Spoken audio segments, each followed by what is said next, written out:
Good evening, friends. Today we discuss the numerical based on compound microscope. Okay. Let me take the example of exercise number 9.11. Exercise 9.11 is like that. A compound microscope consists of an objective lens of focal length 2 centimeter. Okay, here we can see the objective lens of focal length is 2 centimeter and eyepiece of a focal length 6.25 centimeter.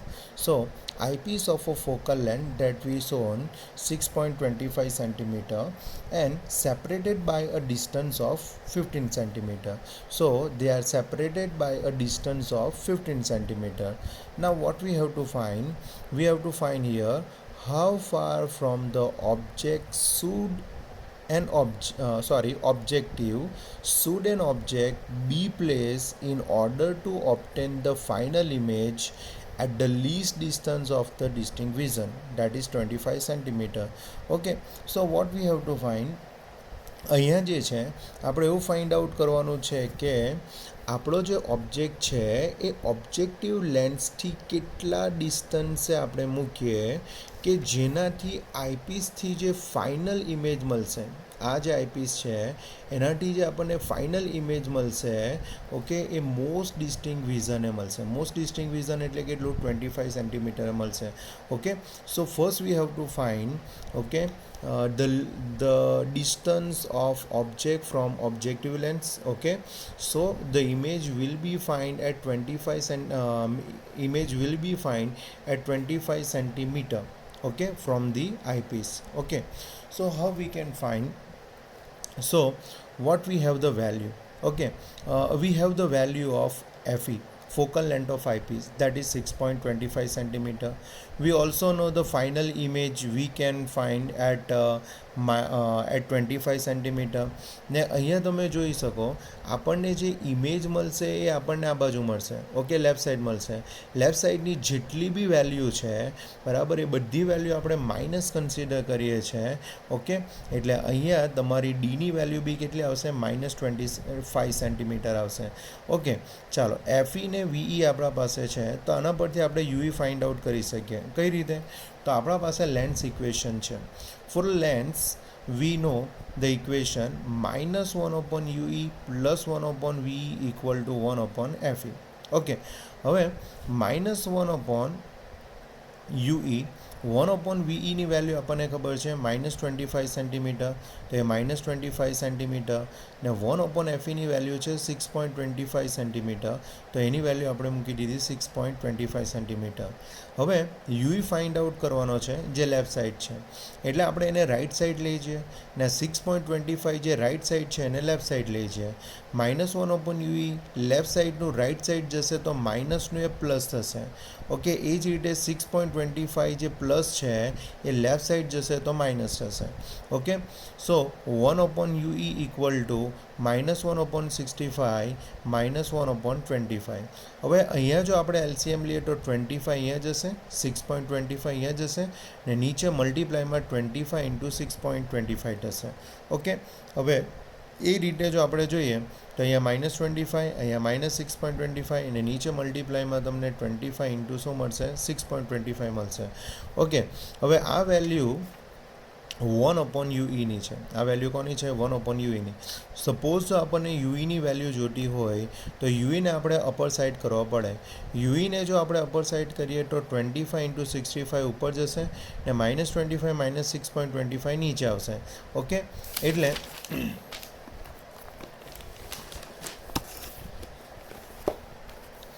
ના further calculation પર આપણે જઈએ તો UA આપણે ઉપર લઈ લીધો 25 into 65 divide by -25 into 6.25. Okay, તો આનું જો આપણે કેલ્ક્યુલેશન કરીએ તો આપણને -5 સેન્ટીમીટર મળે. ઓકે, હવે -5 સેન્ટીમીટર મળે એનો મતલબ એ થયો કે આ જે તમારો આઈપીસ છે એનાથી ઓબ્જેક્ટ તમને કેટલા મળ્યો? -5 સેન્ટીમીટર મળ્યો. હવે આપણને ખબર છે કે ડિસ્ટન્સ બિટવીન ટુ લેન્સ બરાબર, distance between two lens 15 centimetre છે, જેમાંથી આ તમને મળ્યો -5 સેન્ટીમીટર. ઓકે, તો અહીંયાથી જે તમને ઇમેજ મળશે, ઓકે, એટલે કે ઓબ્જેક્ટિવથી જે તમને ઇમેજ મળશે એ રિમેનિંગ કેટલો રહી જશે? તો આ 5 છે બરાબર, ટોટલ 15 છે, તો આ કેટલો થઈ જશે? 10 સેન્ટીમીટર થઈ જશે. ઓકે, હવે થોડો વિચાર કરીએ કે ઓબ્જેક્ટિવ લેન્સ માટે એફઓની વેલ્યુ ગિવન છે 2 સેન્ટીમીટર, રાઈટ. વીઓની વેલ્યુ ગિવન છે 10 સેન્ટીમીટર. તો ફાઇન્ડ આઉટ શું કરવાનું છે? યુઓ.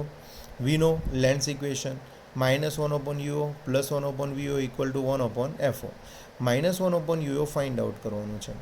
1/VO ની વેલ્યુ 10 છે ને 1/FO ની વેલ્યુ કેટલી છે? 2 છે.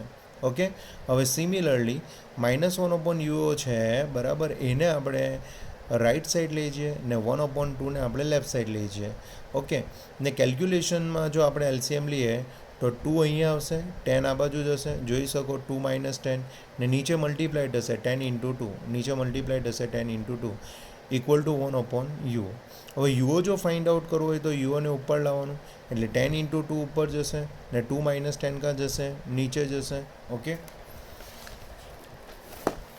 ફર્ધર કેલ્ક્યુલેશન જો આપણે જોઈએ તો 10 × 2 / 2 - 10 એટલે 20/8 થશે, -20/8 થશે ને -20/8 એટલે તમારી વેલ્યુ આવશે -2.5 centimetre. Okay, so V find okay that if we want to final image is at a most distinct vision, okay, the object should be placed at 2.5 centimeter from the objective lens. Okay, so આપણે objective લેન્સથી 2.5 સેન્ટીમીટરે જો આપણે લઈએ તો આપણને image most ડિસ્ટિંગ વિઝને મળે. Okay, numerical અહીંયા complete નથી થતો. ઓકે, કેમ કે આપણે હજુ બી આમાં ફાઇન્ડ આઉટ કરવાનું છે. Also the calculate the magnification of compound microscope. Okay, so હજુ બી મેગ્નિફિકેશન ફાઇન્ડ આઉટ કરવાનો છે. હવે magnified power of compound microscope જે છે એનું ઇક્વેશન તો આપણને ખબર છે, M = L/FO × 1 + D/FE. અહીંયા 1 + D/FE દેખાય છે બટ L/FO નથી દેખાતો. હવે એકચ્યુઅલમાં L જે છે એ ટ્યુબ લેન્થ છે ને અહીંયા ટ્યુબ લેન્થ ગિવન નથી ને ટ્યુબ લેન્થ ગિવન નથી એટલે આપણે મેગ્નિફિકેશનનું ઇક્વેશન એમઓ માટે શું લઈએ તો VO/UO લઈ લઈએ. ઓકે, ચાલો, તો VO એ આપણને ખબર છે કેટલો છે? 10 છે, ગિવન છે. UO ફાઇન્ડ આઉટ કર્યું 2.5 ને 1 + ડીની વેલ્યુ 25 ને એફઈની વેલ્યુ 6.25. હવે 25/6.25 કરશો તો 4 મળશે, 4 + 1 કરશો તો 5 થશે. ઓકે, 5 × 10 / 2.5 કરો તો 20 મળશે. So this is the magnification of this question.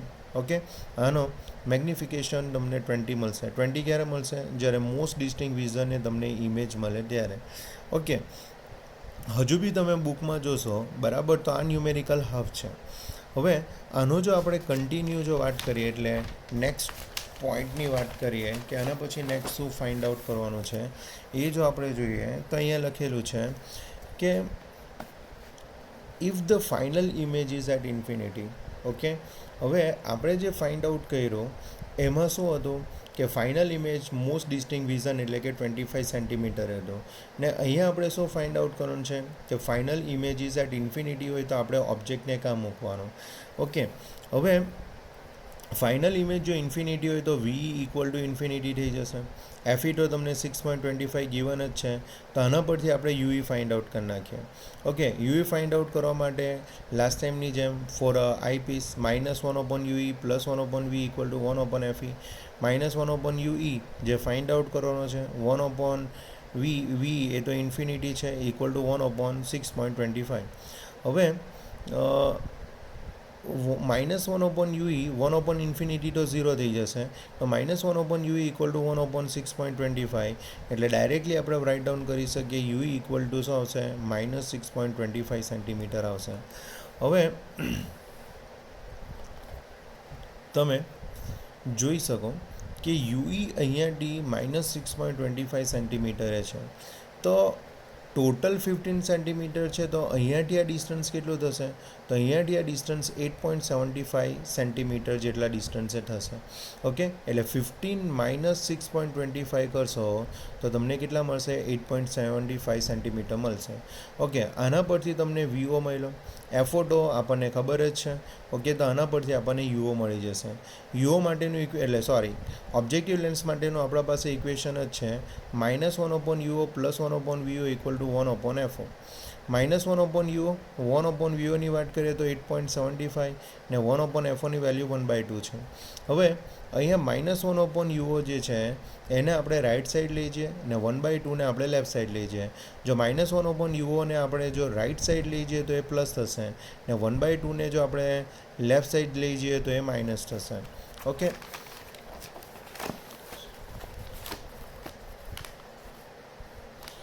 So 1/8.75 -1/2 = 1/UO. હવે ફર્ધર કેલ્ક્યુલેશનમાં એલસીએમમાં 2 આ બાજુ જશે, 8.75 આ બાજુ જશે, એટલે 2 - 8.75 ને નીચે મલ્ટીપ્લાય થશે. 2 × 8.75 = 1/UO. હવે સપોઝ યુઓ જો લાવવાનો હોય તો 2 × 8.75 ઉપર જશે ને 2 - 8.75 નીચે જશે. ઓકે, 2 × 8.75 17.5 થશે. ડિવાઈડ બાય તમે 6.75 કરો તો આપણો આન્સર 2.59 સેન્ટીમીટર મળશે. આના પરથી એવું કહેવાય કે જો ફાઇનલ ઇમેજ એટ ઇન્ફિનિટી જોતી હોય તો ઓબ્જેક્ટને તમારે ઓબ્જેક્ટિવ લેન્સથી 2.59 બરાબર 2.59 સેન્ટીમીટરે તમારે મૂકવું જોઈએ. Okay, here also we can find the magnification of compound microscope. Compound માઇક્રોસ્કોપનું ઇક્વેશન M = VO/UO 1 + D/FE છે. હવે અહીંયા 1 + નથી લખ્યું. 1 + કેમ નથી લખ્યું? કેમ કે final image is at infinity.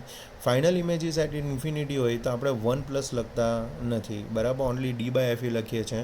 જો નહીં ખબર હોય તો તમે થિયરીમાં જોઈ શકો, એટ ઇન્ફિનિટી તમે D/FE જ લખેલું છે. એટલે અહીંયા VOની વેલ્યુ 8.75, UOની વેલ્યુ 2.59, ડીની વેલ્યુ 25 ને FEની value 6.25.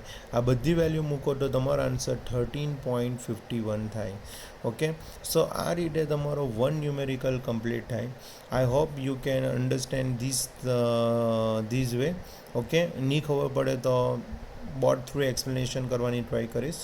Okay, please try to understand by this way. Thank you, by.